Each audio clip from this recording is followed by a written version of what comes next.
Hello, welcome back to my channel. My name is Carly Stevens. I'm a teacher and author, and this is English Nerd.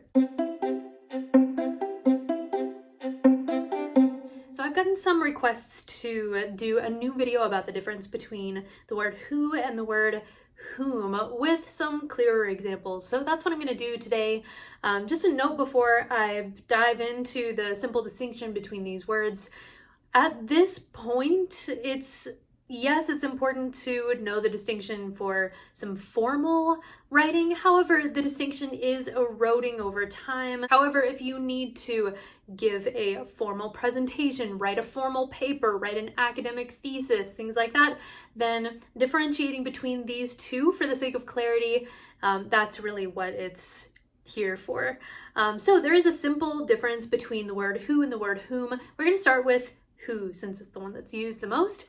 Who is nominative. So if you haven't, studied Latin cases or things like that, you might be asking, okay, what does that even mean? Nominative just means that the word is the kind of word that's used as the subject of a sentence or clause rather than the object or something else.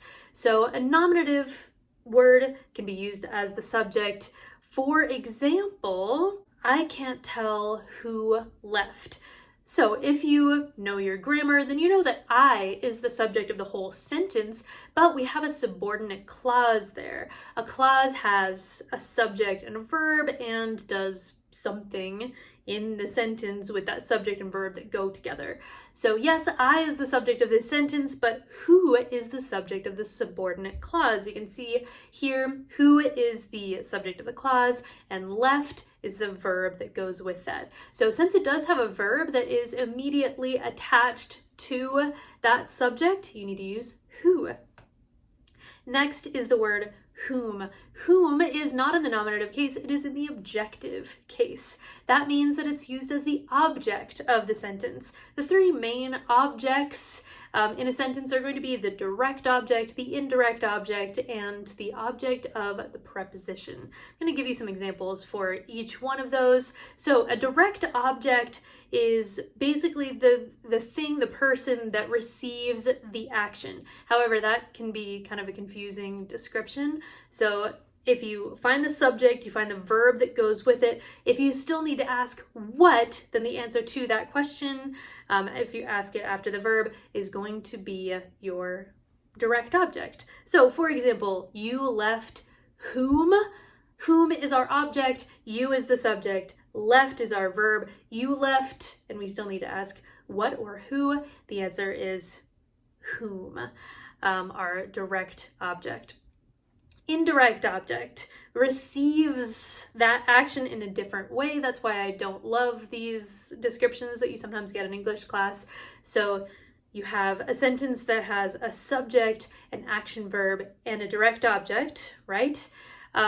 But if you still need to ask to whom or for whom, to what or for what, after that direct object, then that is the indirect object. So for example, you gave whom directions to the party? So I'm going to break it down for you. You is the subject, gave is the action verb, you gave what or who directions. To what, to whom? Whom is your answer there. So it's going to be indirect, an indirect object.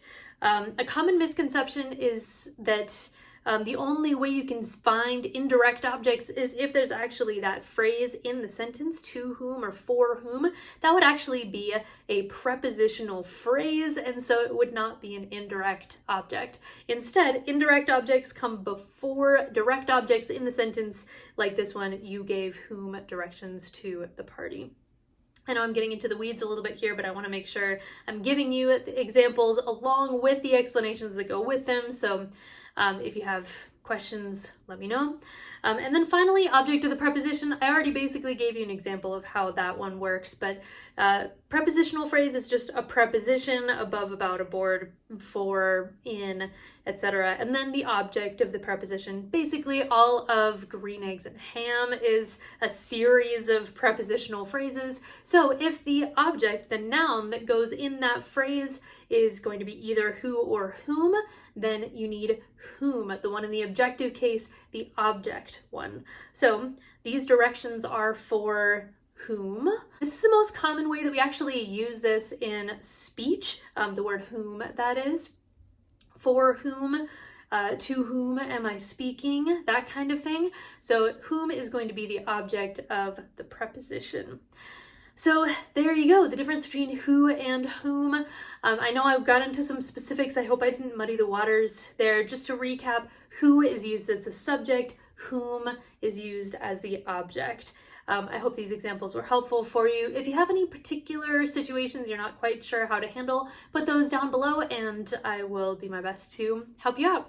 Until next time, you can find more resources on my website, carly-stevens.com, for English class and beyond.